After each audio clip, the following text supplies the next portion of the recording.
Anastasia. Los cedros resonantes. Escrito por Vladimir Megre. Libro 2, Los cedros resonantes de Rusia.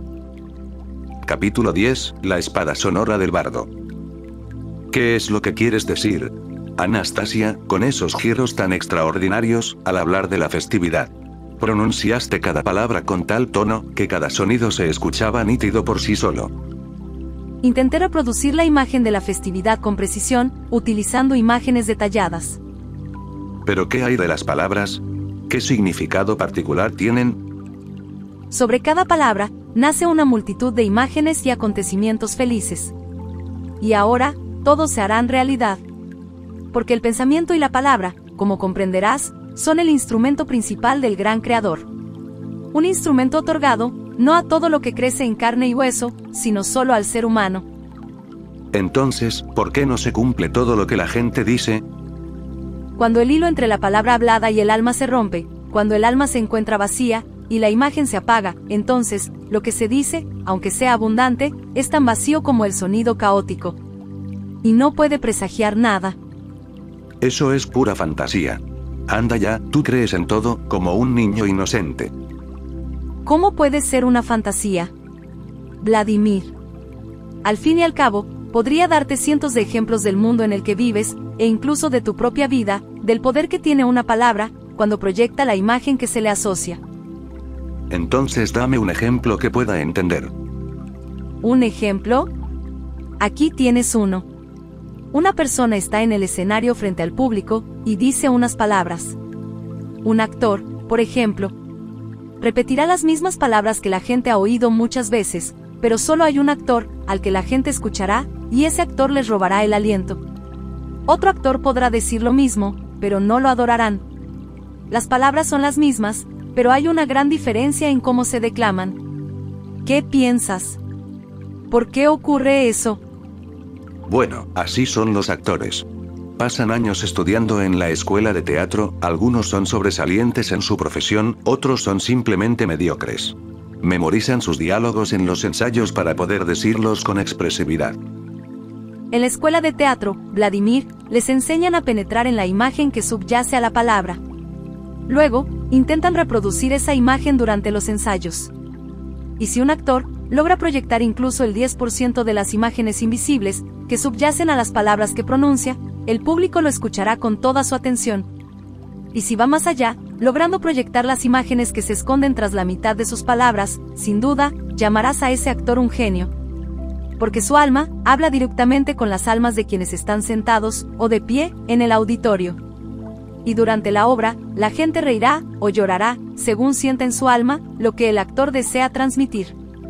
Ese es el instrumento del gran creador. ¿Y tú, cada vez que hablas, con cuántas palabras puedes proyectar la imagen correspondiente? ¿Con el 10% o con el 50%? Con todas las palabras. Así me enseñó mi bisabuelo. ¿Todas? ¿En serio? ¿Con todas las palabras? Mi bisabuelo me dijo que incluso es posible proyectar las imágenes contenidas en las letras del alfabeto. Y aprendí a crear una imagen para cada letra. ¿Por qué crear imágenes sobre las letras? Las letras no significan nada. Sí, las letras significan algo. Detrás de cada letra en sánscrito, por ejemplo, hay palabras, incluso frases enteras. También hay letras ahí, y más allá de ellas, muchas palabras escritas, de modo que el infinito se esconde en cada letra. Vaya, eso me parece increíble. Y nosotros simplemente balbuceamos nuestras palabras. Sí, eso es lo que les pasa a las palabras que nos han llegado durante miles de años. Han atravesado y penetrado el tiempo y el espacio. Y las imágenes olvidadas que subyacen a ellas, aún hoy en día, intentan llamar a la puerta de la raza humana. Y velan por nuestras almas, e incluso van a la guerra por ellas. ¿Y qué clase de palabras son esas? ¿Hay al menos alguna que me resulte familiar? Claro que sí. Al menos como un sonido que has escuchado. Pero la gente ha olvidado lo que subyace a estas palabras.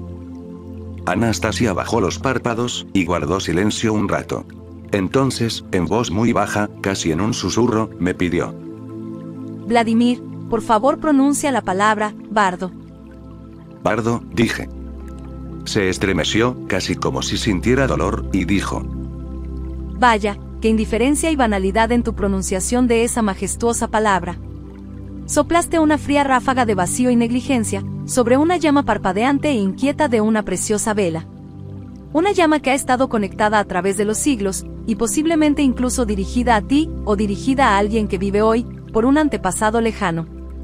El olvido de nuestra derivación, de nuestra procedencia, es la causa de nuestra devastación moderna.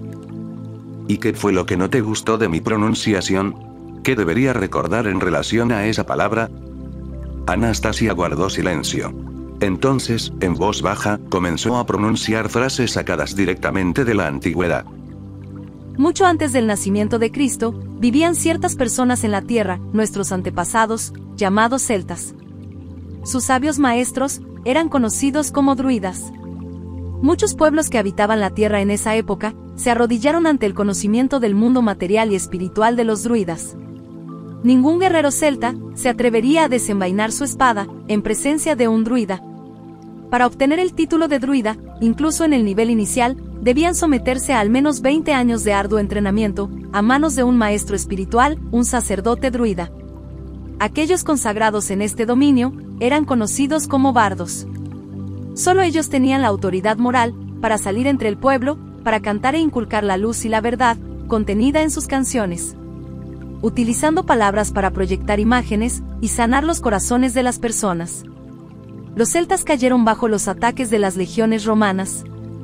Su última batalla tuvo lugar junto a un río. Los romanos notaron que entre los guerreros celtas caminaban mujeres con una larga cabellera ondulada.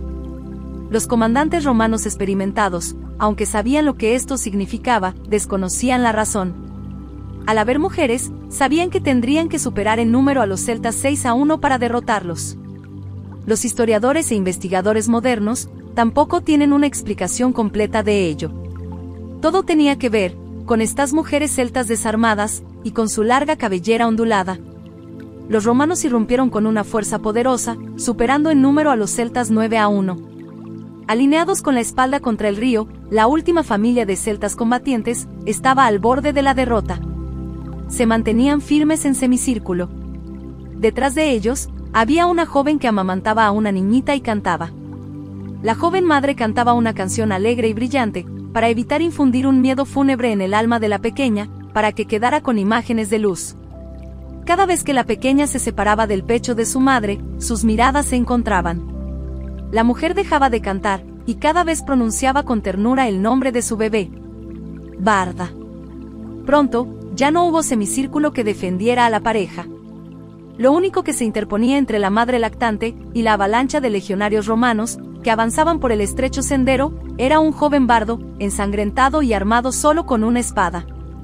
Se giró para mirar a la mujer, sus miradas se cruzaron y se sonrieron. El bardo herido logró contener a los romanos, mientras la mujer bajaba al río, metía a su pequeña hija en una barca, y la apartaba de la orilla. Con un último gran impulso de fuerza de voluntad, el bardo, ensangrentado, arrojó su arma a los pies de la mujer. Ella tomó su espada, y luchó durante 4 horas seguidas, contra los legionarios romanos en el estrecho sendero, impidiéndoles llegar a la orilla. Sus fuerzas se estaban agotando, mientras seguían combatiendo en el estrecho sendero. Los comandantes romanos observaban con silencioso asombro, pero no podían comprender, como soldados tan fuertes y experimentados, no podían acercarse lo suficiente, como para arañar el cuerpo de la mujer. Durante 4 agotadoras horas, ella luchó contra la avalancha de atacantes romanos. Entonces, los pulmones de la mujer se desplomaron, secos por la deshidratación, ya que ningún líquido había tocado su lengua. Gotas de sangre comenzaron a manar de sus hermosos y agrietados labios.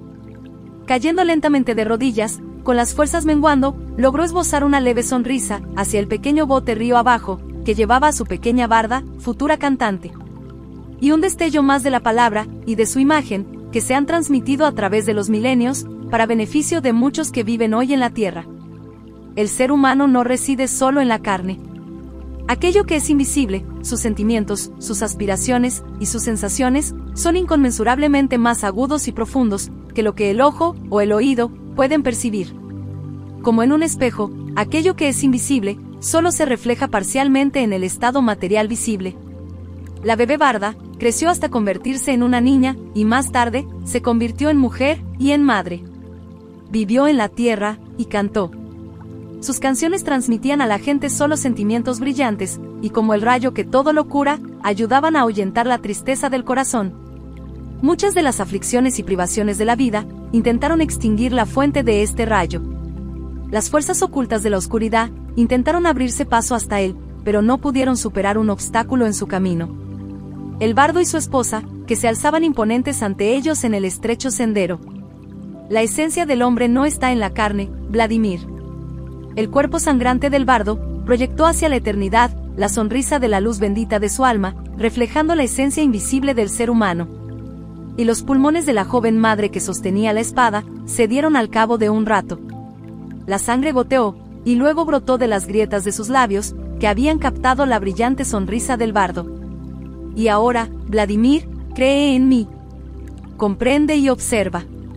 Y escucharás el sonido de la espada invisible del bardo, repeliendo el ataque de las fuerzas oscuras y furiosas, en el camino hacia los corazones de sus descendientes hoy en día. Ahora, por favor, pronuncia la palabra, bardo, una vez más, Vladimir. No puedo. No lo haré hasta que pueda decirla con el significado correcto. Entonces la pronunciaré sin duda. Gracias por no intentarlo, Vladimir. Dime, Anastasia, después de todo, tú sí que podrías decirme la respuesta, ya que tienes acceso a toda esa información. ¿Quiénes, de entre los que viven hoy en día, son descendientes directos de aquella madre lactante, y de la pequeña cantante barda? ¿Del guerrero bardo que se interpuso en el estrecho sendero? ¿Quién puede olvidar algo tan importante como su ascendencia? Dime, Vladimir, ¿por qué te surgió esa pregunta? Quiero observar bien a esa persona, o grupo de personas, que han olvidado tales cosas. Aquellos que no recuerdan de dónde vinieron. Aquellos que no sienten lo mismo. Quizás quieres asegurarte de que no eres tú quien está olvidando. ¿Y ahora, qué significa eso? No importa, Anastasia, ya lo tengo. No necesitas decirme más pistas. Que cada persona lo descubra por sí mismo. Bien. Respondió y se quedó callada, mirándome. Yo también guardé silencio un rato, reflexionando sobre las imágenes que Anastasia había ilustrado, y luego le pregunté: ¿por qué elegiste esa palabra en particular como ejemplo? Para mostrarte cómo las imágenes subyacentes en el mundo real, pronto tomarán forma visible. Las cuerdas de las guitarras, en enjambres, están vibrando bajo los dedos de los bardos rusos de la actualidad. Incluso antes, cuando soñaba con todo esto en la taiga, los bardos fueron los primeros en sentir las imágenes. Sus corazones y sus almas. Al inicio, solo en uno de ellos se encendió una llama ardiente, y comenzó a escucharse la delicada resonancia de las cuerdas de una guitarra, pero luego, las almas de otros captaron el ritmo, y se unieron. Pronto, sus canciones serán escuchadas por muchos, tanto cerca, como lejos. Estos son los bardos que nos ayudarán a contemplar el nuevo amanecer. El amanecer de la iluminación de los corazones, y de las almas humanas. Escucharán sus canciones.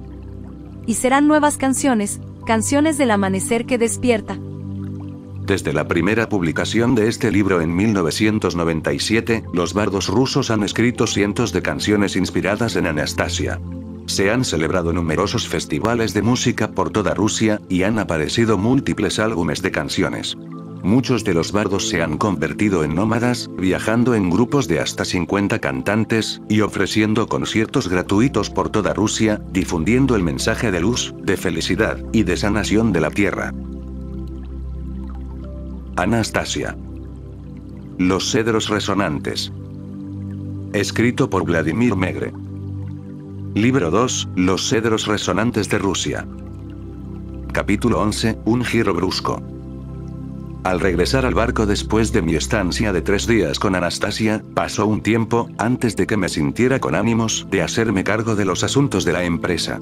Al principio, no podía decidir el próximo destino del barco, ni responder a los numerosos radiogramas que llegaban de Novosibirsk. Los trabajadores contratados, e incluso algunos miembros de mi tripulación, aparentemente percibieron mi descuido en la rutina diaria, y comenzaron a robar. fueron arrestados por la policía de Surgut, la ciudad donde estaba atracado el barco, en colaboración con mis guardaespaldas, y se les levantaron los papeles de detención, pero ni siquiera eso era algo que me apeteciera investigar en ese momento. Es difícil decir ahora mismo las razones por las cuales mis conversaciones con Anastasia me impactaron tanto. Antes de esto, mi empresa había recibido muchas visitas de representantes de todo tipo de denominaciones religiosas. Afirmaban querer hacer algo bueno por la sociedad, y siempre pedían dinero. A veces, les hacía el favor solo para que se fueran, sin profundizar demasiado en la causa por la que estaban recaudando. ¿Y qué sentido tenía hacerles más preguntas, si la conversación siempre terminaba en una petición de dinero?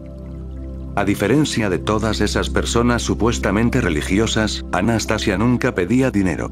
En cualquier caso, ni siquiera podía imaginarme algo que podría darle. Exteriormente, parecía que no tenía nada, y sin embargo, poco a poco, fui teniendo la impresión de que lo tenía todo. Ordené que el barco avanzara a toda velocidad hacia Novosibirsk, y me encerré en mi camarote a pensar. Mis más de 10 años de experiencia en negocios y gestión de equipos me habían enseñado mucho. Los altibajos que había vivido me habían dado las habilidades necesarias para buscar y encontrar la salida a todo tipo de situaciones complicadas. Esta vez, sin embargo, sentí que había tocado fondo. Todos los problemas imaginables me asaltaron simultáneamente. El fracaso de la empresa parecía inminente. Uno de los supuestos simpatizantes ya había difundido el rumor, que cada vez se hacía más popular, de que algo me había sucedido, y que ya no era capaz de tomar decisiones empresariales acertadas. Por lo que la gente concluyó que se trataba de un sálvese quien pueda, cada quien por sí mismo. Y eso fue exactamente lo que pasó. A mi regreso, vi cómo la gente se salvaba. Incluso mis familiares estaban metidos en este asunto, robando lo que podían de la empresa. De todas formas, todo va a quebrar, pensaban. Solo un pequeño grupo de mis empleados de toda la vida había intentado resistir la embestida. Pero tras la llegada del barco líder, al ver el tipo de literatura en el que me estaba interesando, incluso ellos se preocuparon por mi estado mental. Yo mismo tenía una perspectiva perfectamente clara y sensata de lo que estaba sucediendo. Era plenamente consciente de que ya no estaba en condiciones de dirigir este equipo con eficacia. Incluso aquellos en quienes antes confiaba, como mis fieles apoyos, empezaban a dudar de cualquier decisión que tomara. Aunque tenía muchas ganas de contarle a todo el que quisiera escucharme sobre Anastasia, parecía imposible contar con la comprensión de alguna persona. Parecía incluso que podría acabar en el manicomio. Mi familia ya empezaba a hablar sobre el tipo de tratamiento que necesitaba. Sin decirlo con palabras, quienes me rodeaban me exigían que volviera a la realidad y elaborara un plan de negocios, uno que además fuera exitoso. Descartaron mi última distracción como una locura o un colapso nervioso. Había empezado a pensar en todo tipo de cosas de esta vida. ¿Qué me está pasando? Medité. Me estoy esforzando en una operación comercial, e incluso gano mucho dinero, pero ¿dónde está la satisfacción? Inmediatamente quiero más. Y así llevo más de 10 años. ¿Dónde está la garantía de que esta carrera no dure toda la vida, sin siquiera un atisbo de satisfacción? Una persona se enfada porque no tiene suficiente dinero para una botella de vodka. Un multimillonario se enfada porque no tiene suficiente dinero para una adquisición importante. Quizás no es la cantidad de dinero lo que cuenta. Una mañana, 2 viejos conocidos míos, ambos empresarios a cargo de grandes firmas comerciales, vinieron a verme a la oficina. Empecé a hablar con ellos sobre la creación de una mancomunidad de empresarios de mente pura, sobre el propósito y los objetivos de nuestras actividades comerciales. Después de todo, solo tenía que compartir todo esto con alguien más. Me siguieron la corriente, asintiendo de vez en cuando. Fue una conversación larga, y acabé pensando, ¿será que lo entendieron? Al fin y al cabo, pasaron mucho tiempo discutiéndolo. Más tarde, mi chofer me dijo: ¿Sabe, Vladimir Nikolaevich? El nombre patronímico, en Rusia, es la forma educada de dirigirse entre colegas de negocios y conocidos, se deriva del nombre del padre, más un sufijo, cuya traducción es, hijo de, o hija de. Nikolaevich, es mi nombre patronímico, que significa, hijo de Nicola. Mi chofer continuó diciendo: Personas preocupadas por su salud, les pidieron a ellos que vinieran a verlo. Querían saber la razón de sus preocupaciones durante todo este tiempo, aquello que le estaba pasando. En pocas palabras, querían asegurarse de que no se hubiera vuelto loco. Querían saber si debían llamar a un psiquiatra, o simplemente esperar y dejarlo pasar. ¿Y tú, qué opinas de mi estado mental? Se quedó callado un rato, y luego dijo en voz baja. Durante 10 años, su trabajo ha ido de maravilla. Muchos en la ciudad han dicho que usted es un empresario exitoso. Pero ahora, todos sus empleados temen quedarse sin sueldo. Fue entonces, cuando me di cuenta de la magnitud de la preocupación de la gente por mí. Le dije al conductor. Da la vuelta. Regresé a la oficina. Convoqué una reunión de emergencia del personal. Designé supervisores para las diversas actividades de la empresa, y les di plena autoridad para actuar en mi ausencia. Luego, le dije al conductor que me recogiera temprano a la mañana siguiente, y que me llevara al aeropuerto. Justo cuando estaba a punto de cruzar la puerta de abordaje, me entregó algo envuelto en una toalla. Estaba caliente. Pregunté. ¿Qué es? Piroski. El piroski es un pastel ruso relleno, se trata de un postre casero por excelencia, suelen ser el plato estrella de las reuniones y celebraciones familiares. Obsequiar piroski denota cariño por parte de quien lo regala. A continuación, le reclamé a mi chofer. Entonces, ¿me das esto por compasión? ¿Tú también crees que estoy loco? Son de mi esposa, Vladimir Nikolaevich. Ella no pudo dormir, y estuvo toda la noche horneando. Nunca antes había horneado, todavía es una mujer joven y hermosa, pero anoche se lanzó de lleno a prepararlo. Me insistió mucho en que se los diera. Los envolvió en una toalla, todavía están calientes. Dice que no volverá en un tiempo, si es que llega a volver. Esto es una despedida. Muy bien. Muchas gracias. Renunció a la empresa unos días después. Anastasia. Los cedros resonantes. Escrito por Vladimir Megre. Libro 2, Los cedros resonantes de Rusia. Capítulo 12, ¿Quién marca el rumbo? Sentado en el avión, cerré los ojos. El rumbo del avión estaba fijado con precisión. Se dirigía a Moscú. El rumbo del resto de mi vida aún estaba por definirse. Pero pensaba más en los emprendedores. Hoy en día, mucha gente tiende a considerar a los emprendedores como personas que constantemente trabajan haciendo negocios, o en acuerdos comerciales, que amasan su capital inicial por medios ilegales, y que lo multiplican a costa de quienes les rodean. Naturalmente, como en cualquier otro segmento de nuestra sociedad, hay de emprendedores a emprendedores. Sin embargo, habiendo estado en el centro de la vida empresarial de nuestro país, desde el comienzo de la perestroika, puedo decirles que la mayoría de la primera ola de emprendedores poscomunistas, obtuvo su capital inicial, buscando soluciones poco convencionales, para producir nuevos productos o bienes que escaseaban, y encontrando formas más eficientes de estructurar las operaciones de fabricación. Una característica peculiar de los emprendedores soviéticos y rusos, era ganar dinero desde cero, es decir, empezar sin nada, ni siquiera con crédito. Al fin y al cabo, la primera generación de emprendedores, no tenía acceso a las fábricas privatizadas, mismas que sí pudo disfrutar la siguiente generación. Tuvieron que improvisar, y esperar tener suerte. Y ganaron dinero desde cero. Como prueba, permítanme citar un ejemplo de mi propia experiencia. Anastasia. Los cedros resonantes. Escrito por Vladimir Megre. Libro 2, Los cedros resonantes de Rusia. Capítulo 13, Dinero desde cero. Antes de la perestroika, estaba a cargo de una pequeña unidad, en un colectivo fotográfico. Incluía técnicos de laboratorio, y varios fotógrafos itinerantes. Todos recibíamos un salario, y beneficios adicionales, lo que nos permitía ganarnos la vida bastante bien, por aquel entonces. Cada miembro de nuestra unidad, recibía un porcentaje de las ganancias totales. Naturalmente, queríamos más. Pero para eso teníamos que encontrar más clientes. Conseguí una solución. Cualquiera puede copiarla, incluso hoy. Un día, mientras viajaba por la autopista en mi Zaporozhets, un coche jorobado, se me ponchó una llanta. Mientras la reparaba, observé los coches pasar uno tras otro, y me vino a la mente lo siguiente. Si pudiéramos darles a todos estos conductores la oportunidad de tomarse una foto, habría enormes ganancias. Solo me tomó unos minutos formular un plan de acción mental, un plan cuya realización en la práctica pronto cuadruplicaría las ganancias de nuestra unidad. Funcionaba de la siguiente manera. Uno de nuestros fotógrafos se paraba al lado de la carretera con una cámara.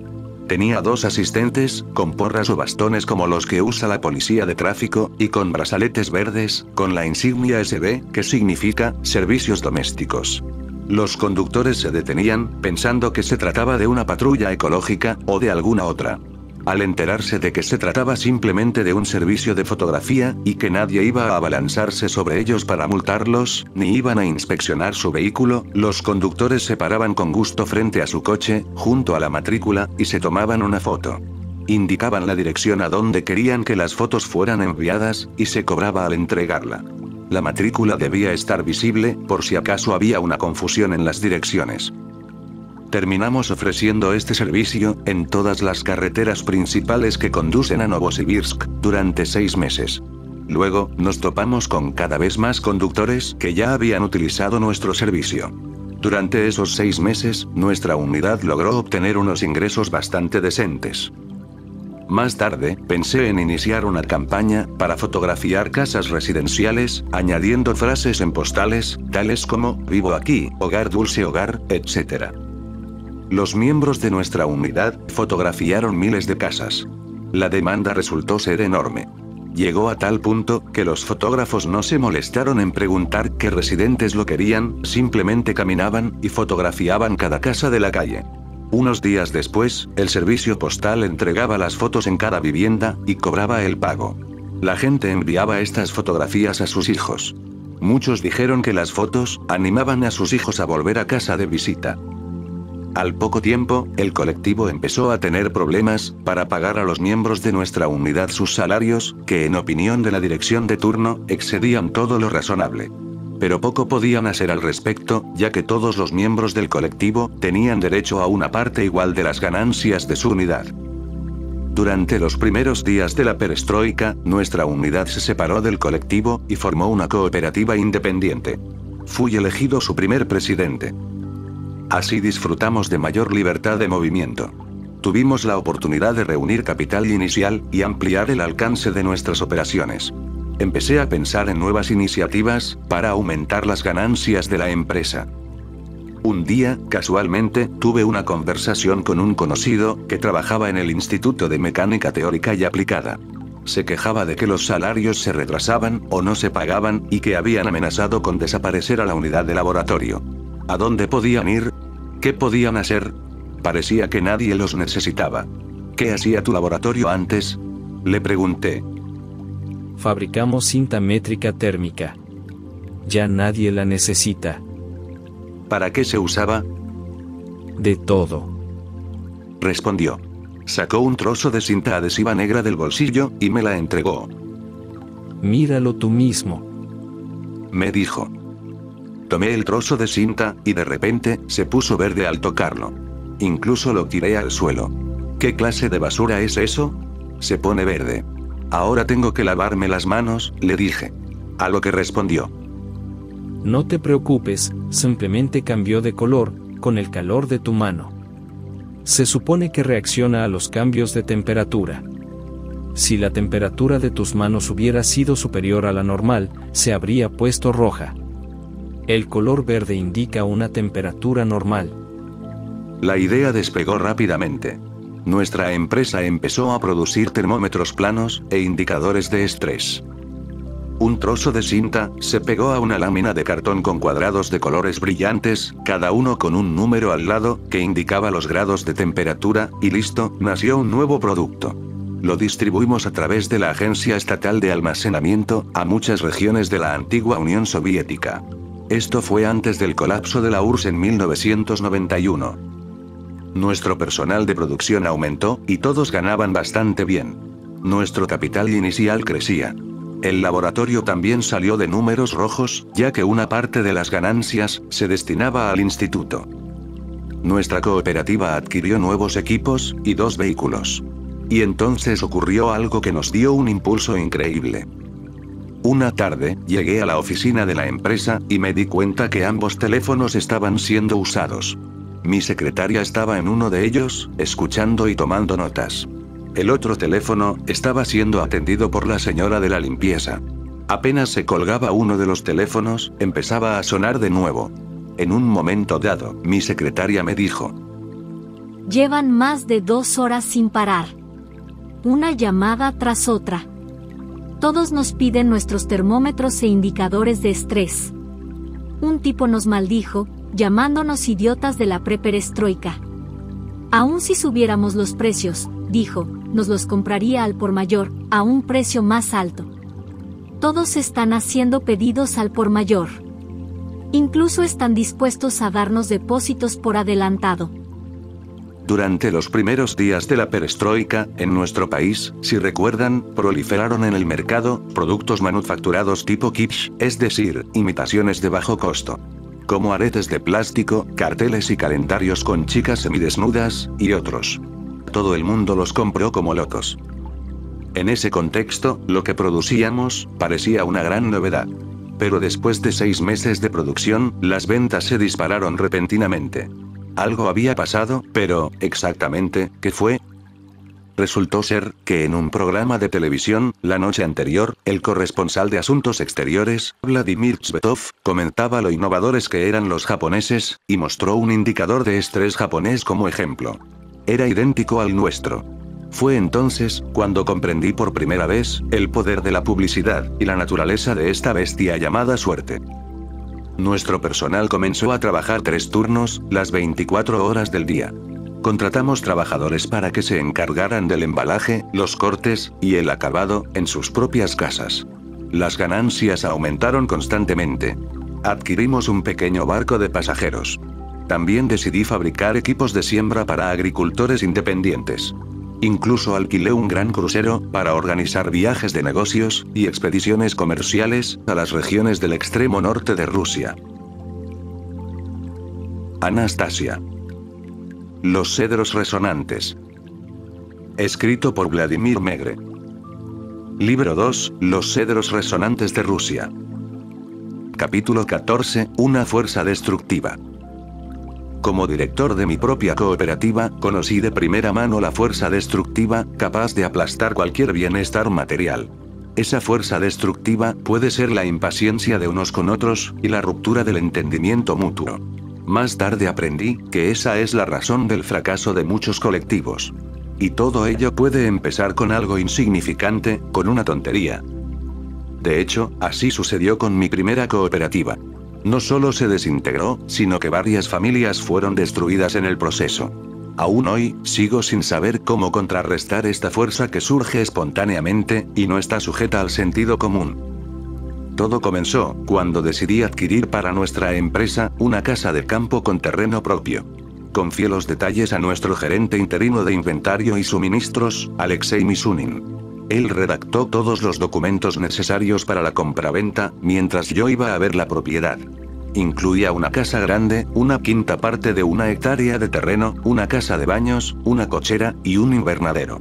Incluso conseguimos una vaca, y un rebaño de ovejas en el trato. No era precisamente una prioridad, pero Misunin dijo que los dueños tenían que irse, y querían venderlo todo de una vez. Había alimento para la vaca, y ya había conseguido que una mujer del pueblo viniera a ordeñarla. Un par de días después, convoqué una reunión de los socios de la cooperativa, para contarles sobre nuestra adquisición. Les expliqué que estaba destinado a recibir invitados, además de ser un lugar donde los socios de la cooperativa pudieran relajarse, y celebrar ocasiones especiales. Tendríamos que trabajar juntos para arreglar el lugar, hacer algunas renovaciones, y modernizar la cocina. La mitad masculina de la cooperativa acogió la idea con gran entusiasmo. Pero las mujeres empezaron a susurrar entre ellas. No estaba claro quién era la dirigente, pero mi esposa asumió el papel de portavoz, diciendo que los hombres habían sobrepasado todos los límites reconocidos de la decencia, con respecto a las mujeres. Aquí trabajamos con ustedes como iguales, declaró. Después de eso, vamos a nuestros hogares todos los días, limpiamos la casa, cocinamos, y cuidamos a los niños. ¿Les parece una nimiedad? ¿Y ahora, qué se supone que hagamos? ¿Acaso van a querer que, además de todo lo que hacemos, trabajemos duro en la casa de campo, hagamos las renovaciones, cocinemos, y seamos sus sirvientes en las recepciones, fiestas y borracheras? Fue entonces cuando se desató el infierno. Las mujeres les contaron a los hombres todas sus quejas personales y familiares, además de sus manías. Me di cuenta de eso cuando una de ellas gritó: Lo único que hacen es jugar al dominó y mirar la tele toda la noche. Sabía que ninguno de los hombres de la cooperativa jugaba al dominó. Era su marido, un bombero, quien jugaba. Ni siquiera trabajaba para nosotros. Pero las esposas de los cooperativistas estaban especialmente enfadadas. Una de ellas, estúpidamente, descargó sobre su marido, delante de todos, un torrente de acusaciones. Siempre hueles a sudor y cigarrillos baratos. Le gustaban especialmente los de la marca Prima. ¿Y ahora, también vas a oler a estiércol de vaca? Un silencio se apoderó de la habitación. El marido respiró hondo, se sonrojó y replicó: Oleré especialmente a estiércol de vaca. Sobre todo, para que no te acerques a mí, zorra. Ante esto, la mujer rompió en llanto. Las mujeres se acercaron para consolarla. Y toda esta situación las enfureció aún más. Empezaron a lanzarle todo tipo de insultos al marido. Uno de nuestros trabajadores, llamado Senya Kolpakov, había inventado todo tipo de dispositivos para aumentar la productividad, y podía arreglar cualquier cosa que necesitara reparación. Pero ahora le decían: Aquí tenemos inventores, pero nos lleva un año entero limpiar lo que dejan. Entonces, la discusión giró hacia la política. Gorbachov sale en televisión, pero es Raisa Maximovna, su esposa, quien toma todas las decisiones. Declaré un receso. Pensé que de alguna manera todos entrarían en razón. Tras la pausa, todos volvieron a sus asientos. La aparente moderación que mostraban apenas disimulaba la tensión interna. Una vez más, mi esposa habló en nombre de las mujeres. Con fingida tranquilidad, lanzó el siguiente ultimátum venenoso: Por supuesto, si de verdad quieren una residencia en el campo, adelante, pero ninguna de nosotras, las mujeres, la pisará. En otras palabras, será solo suya. Y como compartimos nuestros fondos, no tienen derecho a gastarlos sin nuestro consentimiento. Como compensación, exigimos que nos den uno de los coches de la empresa, con conductor. Lo usaremos especialmente para asuntos domésticos. Nos turnaremos para usarlo. Genial. Dijo un coro de voces masculinas. Adelante, ahóguense con sus palabras. Les daremos lo que quieran, siempre que prometan no aparecer en ese lugar. ¿Seguro que encuentran a alguna granjera por ahí? Observó una de las mujeres. Que busquen. Replicó otra. Esas granjeras pronto desaparecerán. ¿Quién las necesita? Ninguno de los hombres, cuyas esposas trabajaban en la cooperativa, se fue a casa esa noche. Era viernes, y nos dirigimos a nuestra hacienda. Echamos un buen vistazo, y empezamos a hacer planes para instalarnos. Al día siguiente, calentamos los baños. A petición de Miss Unin, la mujer del pueblo vino a ordeñar la vaca. Observamos cómo lo hacía. Fue un momento agradable. La vaca estaba tranquila, no inquieta. Ahora era nuestra. La mujer nos advirtió que no siempre podría venir a ordeñarla. Tendríamos que buscar a alguien más. Después de una limpieza vespertina en los baños, nos preparamos la comida. Resultó que tuvimos un festín. Miss Unin preparó pescado frito. Sacamos botellas de cerveza y vodka, y nos sentamos a la mesa. Y de repente, escuchamos un gemido de la vaca. Nos levantamos, y nos dirigimos al establo. Era la hora de ordeñarla, y no había ninguna lechera cerca. Éramos 8 hombres, y estábamos ahí parados, frente a la vaca, sin saber qué hacer. En cualquier caso, ¿quién puede explicar lo que a veces le sucede a la gente al ver un animal? Uno vive su vida día tras día, sin pensar en las criaturas no humanas. Y de repente, te encuentras en una situación en la que uno de ellos está en casa. Un gato, un perro, o cualquier otro animal, y sientes lo mismo que sentirías en presencia de un niño. Estás nervioso, te preocupas. ¿Por qué? Quizás sea cierto que el primer hombre, Adán, cuando Dios le encargó poner nombre a todas las criaturas, miraba a cada una con amor, y ese amor es algo que todos hemos heredado. se esconde, en su mayor parte, en lo más profundo de nuestro ser, y solo aparece de vez en cuando. Nadie puede decir con certeza si eso es cierto o no. Solo cada uno de nosotros. En nuestro caso, teníamos algún tipo de sentimiento por esa vaca, y estoy seguro de que ella también sentía algo por nosotros. Y esto es lo que salió de ello.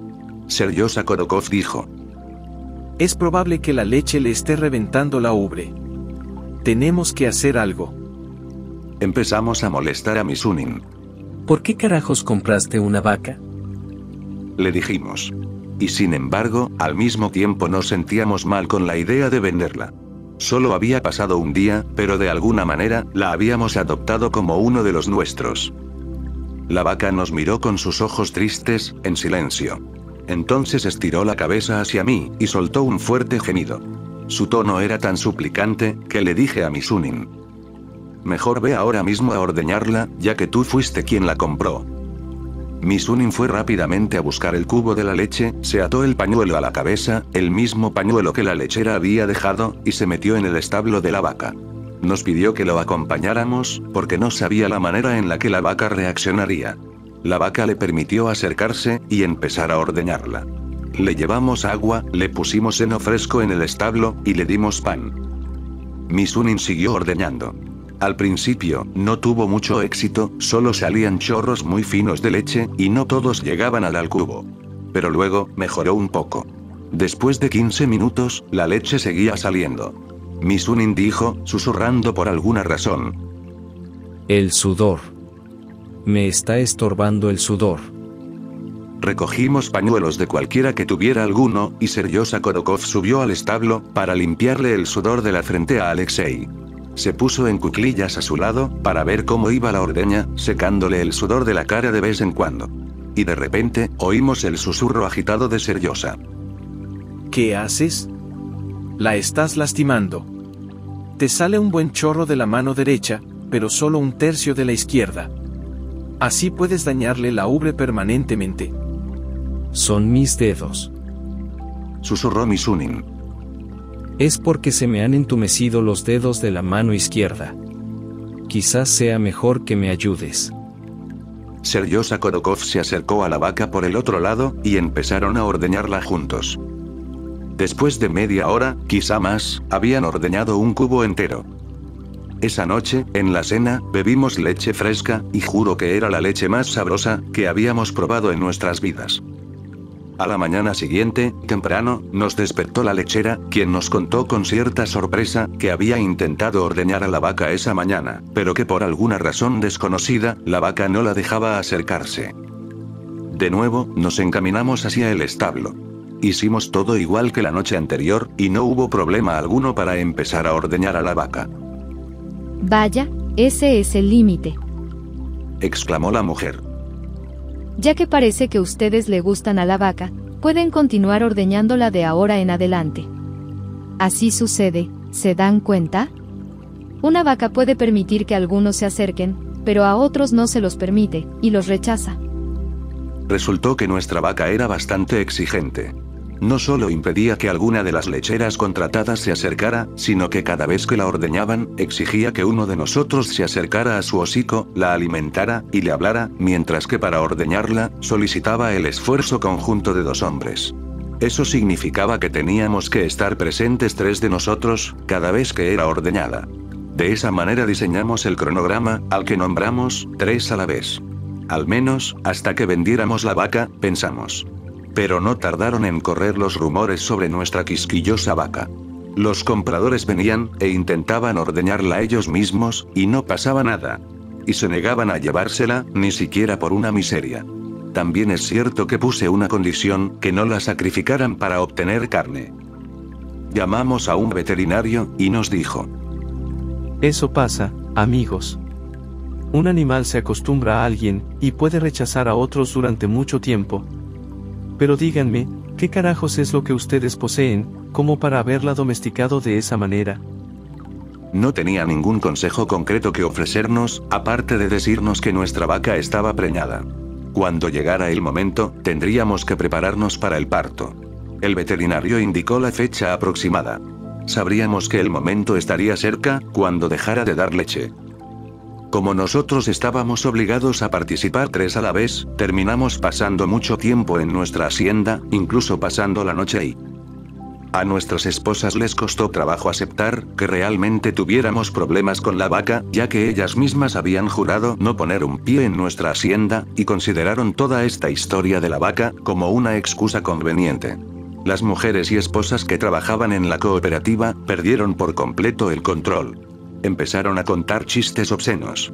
La que se quejaba del mal olor de su marido, dijo: Solo un pervertido sexual podría atraer a una vaca tan pervertida. A lo que él replicó: Prefiero pasarme la vida ordeñando una vaca silenciosa, que escuchando tus tonterías. Poco después, se mudó para vivir en la hacienda, y más tarde se divorció de su esposa. Se casó con una joven campesina que tenía un hijo, y se convirtió en un granjero bastante decente. Entonces, llegó el día en que la vaca dejó de producir leche. Por consejo del veterinario, preparamos todo para el parto. Pero la vaca parió sin necesidad de ayuda, y sin incidentes. Parió un pequeño becerro, uno muy guapo, por cierto. Cuando llamamos al veterinario, les echó un vistazo, y dijo: Genial. No hay nada más que hacer. Ya se ha encargado de todo ella sola. Solo hay que mantener el lugar limpio, y asegurarse de que esté bien alimentada. Tiempo después, conseguimos un buen hogar, tanto para la vaca, como para su ternero. Un día, fuimos a ver en qué hermosa criatura se había convertido nuestro pequeño toro. Y todo estaba perfectamente organizado para su madre. Incluso ahora, pienso en ella. Me pregunto si se acuerda de nosotros. Pero, aunque arreglamos las cosas para la vaca, no logramos restablecer la armonía y el entendimiento mutuo en la cooperativa. Así que terminé dividiendo la cooperativa en 2, reorganizando una parte con un nombre diferente. Empecé a usar el barco alquilado para realizar largos viajes comerciales hacia el norte, por el río Ob. Entre esos viajes, realizaba cruceros comerciales para empresarios rusos y extranjeros. Aprendí la lección. Una condición indispensable para el éxito, entre otras, es el entendimiento mutuo y el respeto colectivo. Hay que tener fe, no solo en las propias capacidades, sino en las de todos. Cualquier tipo de habilidad que una persona tenga, se multiplica por la fe en las personas que la rodean.